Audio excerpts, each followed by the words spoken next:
Ito guys, ang nambudol sa isang OFW galing Hong Kong. Iyan siya. Humihingi ng tulong kay Sir Bong, ka-OFW. Yan siya guys. Habang nanonood ako sa live ni Sir Bong kagabi, yan siya humihingi ng tulong.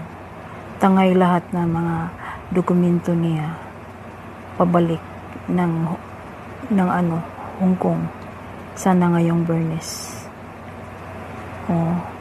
Ano yun? Parang surprise sana ba sa kapamilya niya. Pero iba ang sumundo sa kanya. 4 na po natangay 10,000 money. Marami pa doon. At mga lahat ng dokumento niya.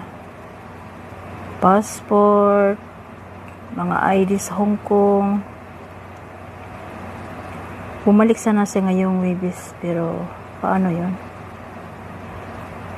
Sana pakiusap niya na sana maibalik yung mga dokumento niya.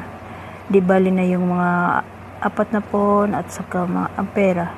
Ang importante ang mga documents niya. Nakakasad mga ganito, nakakalungkot.